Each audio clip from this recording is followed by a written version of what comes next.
इस कहानी की शुरुआत में हमें मिथिकल क्रिएचर से भरी एक दुनिया को दिखाया जाता है जहां बहुत सालों पहले लोग मैजिक की मदद से अपने सभी काम किया करते थे।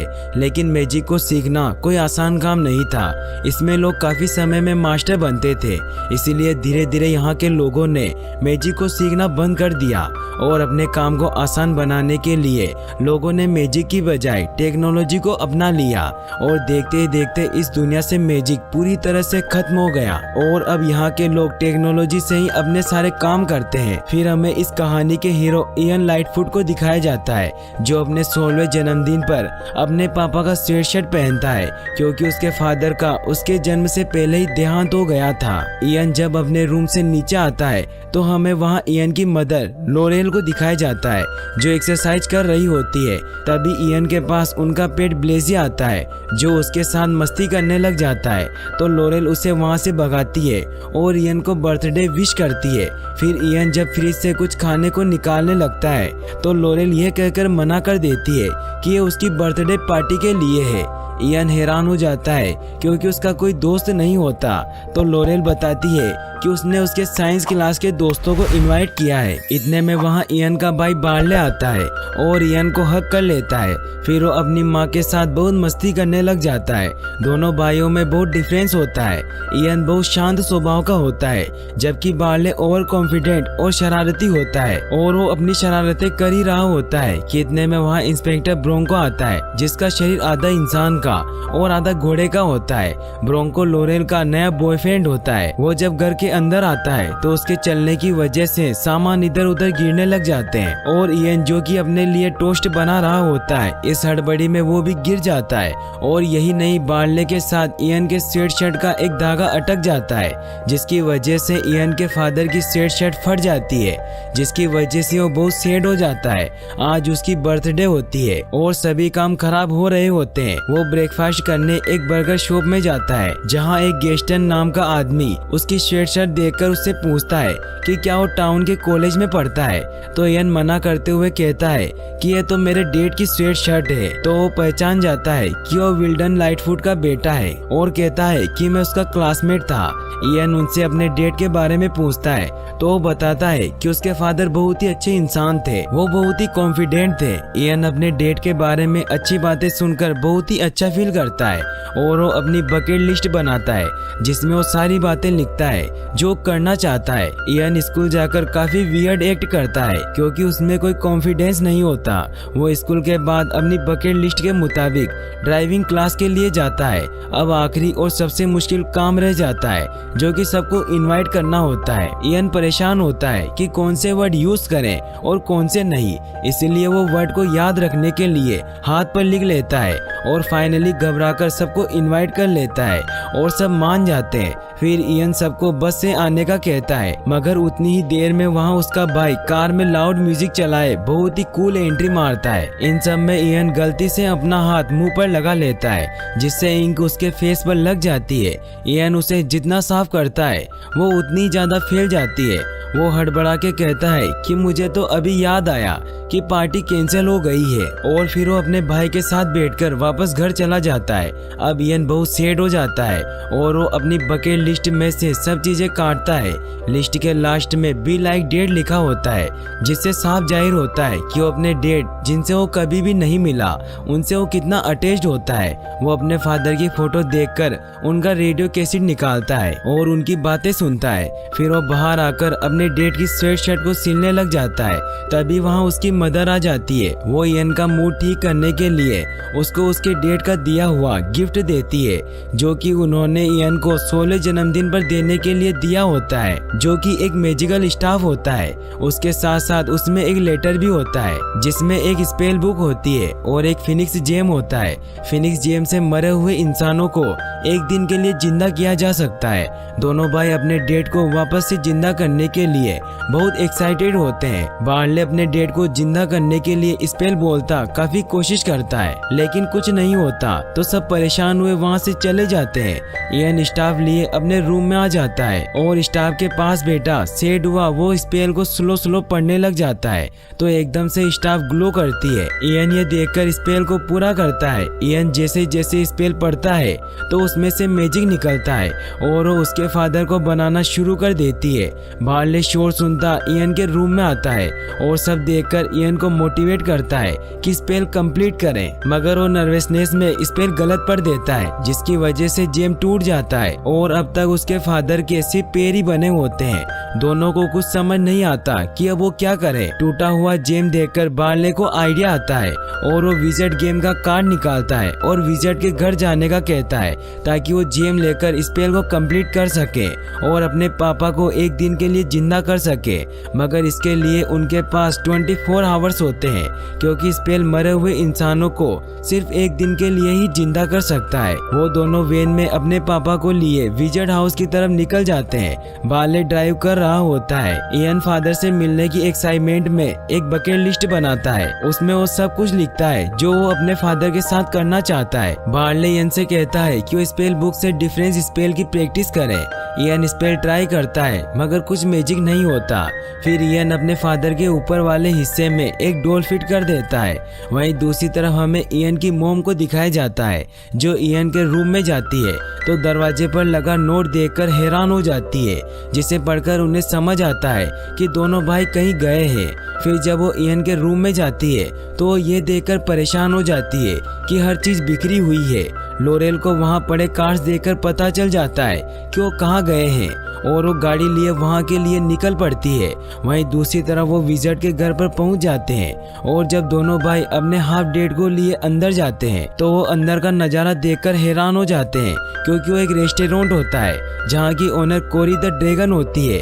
इयन और बार्ले अपने डेट के लिए कोरी से फिनिक्स जेम के बारे में पूछते हैं तो वो बताती है कि वो किड्स की पुरानी एडवेंचर गेम थी जो कि डायमंड की शेप की बनी होती है, मगर फिर बार्ले उससे रियल फिनिक्स जेम के मैप के बारे में पूछता है तो उन्हें वो मैप बताती है मगर उसे ले जाने से मना कर देती है। इयन कोरी को समझाने की कोशिश करता है तो उसे गुस्सा आ जाता है और फिर वो मुंह से फायर अटैक कर देती है जिसकी वजह से हर जगह आग लग जाती है। सब बचकर बाहर भागने लग जाते हैं। कोरी गुस्से में मैप को भी नीचे फेंक देती है।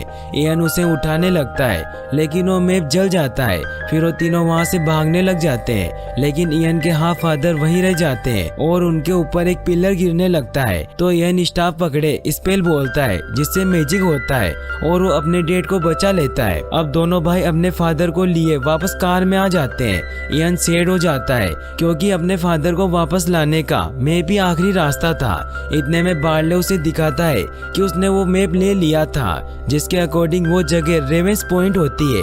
वो दोनों रेवेंस पॉइंट पहुंचने के लिए हाईवे से जाने का डिसाइड करते हैं। उधर इयन की माँ उन्हें ढूंढते हुए क्राइम सीन पर आ जाती है और अपने बच्चों का पूछती है। कोरी सब बताती है और कहती है कि वो बहुत बड़ी मुसीबत में है और एक कर्ज का नाम ले लेती है, जिसको सुनकर परेशान हुई लोरेल उसे साथ जाने का कहती है लेकिन पुलिस उसे उसके साथ जाने से मना कर देती है क्योंकि उन्हें कोरी से पूछताछ करनी होती है और पुलिस को उसकी बातों से ऐसा लग रहा होता है जैसे कि वो पागल हो।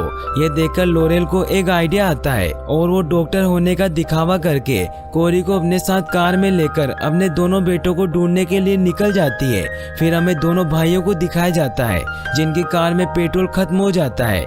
बार्ले इयन को मैजिक से बुक में स्पेल का बताता है जिससे किसी भी चीज को बड़ा किया जा सकता है। फिर बार्ले पेट्रोल कंटेनर को बड़ा करने का कहता है। इयन ट्राई कर रहा होता है मगर बार्ले अपने एक्साइटमेंट में उसे डिस्टर्ब कर देता है जिससे टैंक तो बड़ा नहीं होता लेकिन बार्ले छोटा हो जाता है। बार्ले उसे बताता है कि हर स्पेल के बेड साइड इफेक्ट होते हैं। अब इयन बार्ले को पॉकेट में बिठाए पेट्रोल लेने के लिए जाता है।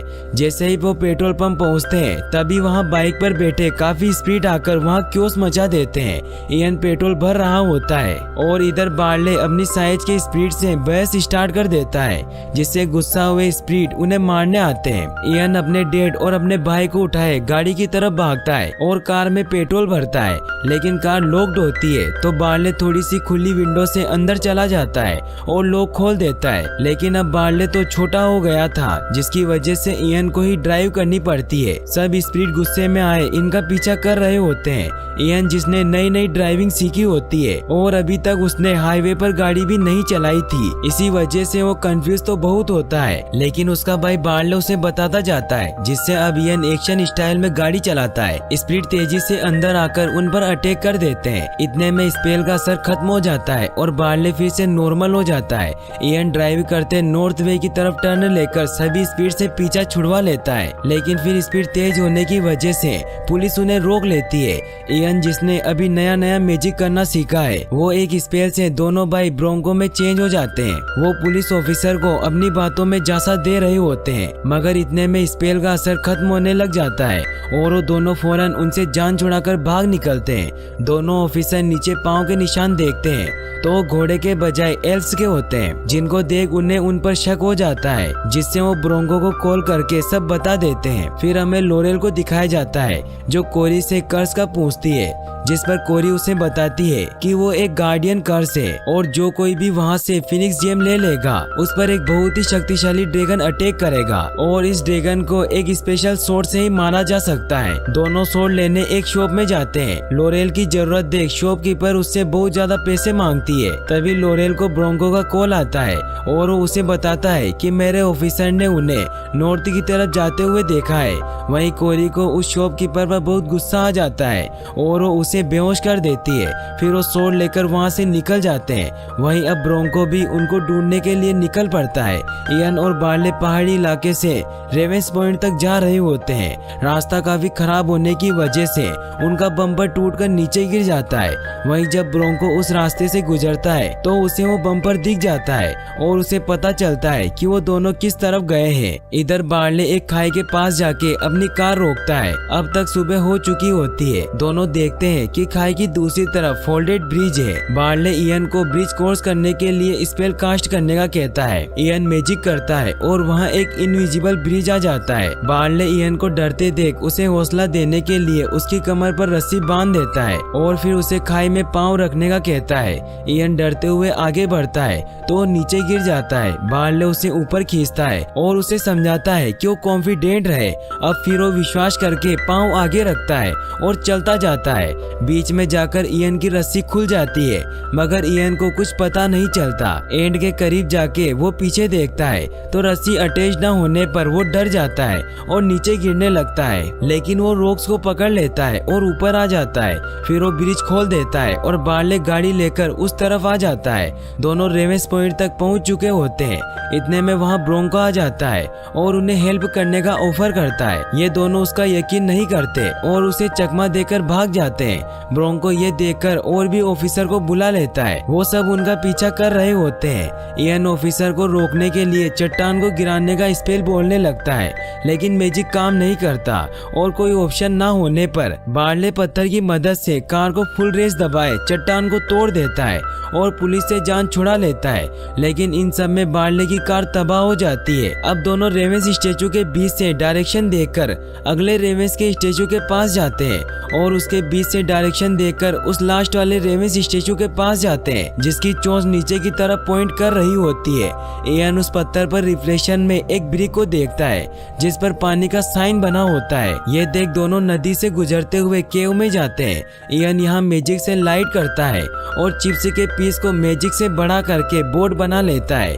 इयन और बार्ले फाइनली अपनी डेस्टिनेशन पर पहुंच जाते हैं, मगर ये सब तो एक ट्रैप होता है। एक बड़ा सा जेली क्यूब उनके ऊपर अटैक कर देता है। इयन मैजिक से दोनों को बचाता हुआ वहां से भागता है, लेकिन फिर वो एक टैंक में फंस जाते हैं जहां पानी भरने लग जाता है। फिर वो अपने डेट की मदद से नीचे लगे बटन को प्रेस करते हैं, जिससे ऊपर का ढक्कन ओपन हो जाता है। फिर जब वो खुशी खुशी ऊपर आते हैं तो वो बाहर का नजारा देखकर शॉक्ड हो जाते हैं, क्योंकि वो वापस इयन के स्कूल के वहाँ पहुँच चुके थे। इयन बार्ले पर बहुत गुस्सा होता है कि वो ओवर कॉन्फिडेंस से सब काम खराब कर देता है। अब तो टाइम भी बहुत कम रह गया होता है। इयन बार्ले को कहता है कि वो लास्ट मिनट अपने डेट के साथ गुजारना चाहता है और फिर वो अपने डेट के साथ पहाड़ पर चला जाता है और अपनी बकेट लिस्ट निकालता है और वो सब चीजें देखता है जो उसे अपने डेट के साथ करनी थी। इयन ये देखकर हैरान हो जाता है कि लिस्ट में मौजूद सब कुछ पूरा हो चुका होता है और फिर उसे एहसास होता है कि उसके लिए उसका भाई बार्ले ही सब कुछ है और वो उसकी कितनी फिक्र करता है। वहीं दूसरी तरफ लोरेल वहां आ रही होती है, लेकिन एक स्पीड उड़ती हुई उनकी गाड़ी पर आकर चिपक जाती है और सामने कुछ नजर नहीं आने की वजह से उनकी कार क्रैश हो जाती है। इधर बार्ले वहां पड़े फाउंटेन में पानी देखता है तो वो रेवेंस से लिया हुआ ब्रिक का पीस उसमें फिट कर देता है, जिससे फाउंटेन का मुंह खुलता है और अंदर से जेम निकलता है। बार्ले जैसे ही जेम को पकड़ता है तो उस फाउंटेन से मैजिक निकलने लगता है और वहां पड़ी चीजों से एक बहुत बड़ा जायंट ड्रैगन बन जाता है। जायंट ड्रैगन उन पर अटैक करने की कोशिश करने लगता है, लेकिन इतने में उनकी मदर कोरी पर बैठे उड़ते हुए वहां आ जाती है और वो स्वॉर्ड से ड्रैगन पर वार करने लगती है। वो उस ड्रैगन के पंख काट देती है, जिससे वो नीचे गिर जाता है और उसे ऐसा लगता है कि वो मर गया है। इधर जेम लिए दोनों अपने डेट को दोबारा से पूरा वापस ला रहे होते हैं। इतने में ड्रैगन वापस जिंदा हो जाता है और अब स्वॉर्ड भी ब्रिक में गिर जाती है। लोरेल स्वॉर्ड पकड़ने की कोशिश करती है और वहाँ इयन अपनी स्टाफ लिए मैजिक पर मैजिक करता ड्रैगन को मारता है और बहुत कॉन्फिडेंट तरीके से फाइट कर रहा होता है। लोरेन स्वॉर्ड निकालकर इयन की तरफ फेंकती है तो इयन मैजिक से उस ड्रैगन को मार देता है। ड्रैगन वहीं मर जाता है और इयन उसकी ब्रिक्स में फंस जाता है। उधर उनके फादर पूरे बन चुके होते हैं, लेकिन साथ ही उनके वापस जाने का टाइम भी हो चुका होता है। इयन ब्रिक्स के अंदर से उन्हें बस दूर से देखता है और इतनी कोशिश के बाद भी वो उनसे नहीं मिल पाता। लेकिन अब इयन को ये दुख नहीं होता क्योंकि उसे तो बार्ले की शक्ल में उसके फादर मिल चुके होते हैं। फिर हमें कुछ समय बाद का सीन दिखाया जाता है जहाँ ये वर्ल्ड फिर से पुरानी मैजिकल वर्ल्ड बन जाती है। लोरेल अपने बॉयफ्रेंड ब्रोंको के साथ खुश होती है। इयन अब स्कूल में सबको मैजिक सिखा रहा होता है और अब वो सबके साथ खुश रहने लग जाता है। फिर इयन अपने भाई को एक नई कार गिफ्ट करता है, जिसे देखकर बार्ले बहुत खुश हो जाता है। फिर वो दोनों मैजिक से राइड पर निकलते हैं और यहीं पर मूवी एंड हो जाती है। और गाइस, अगर आप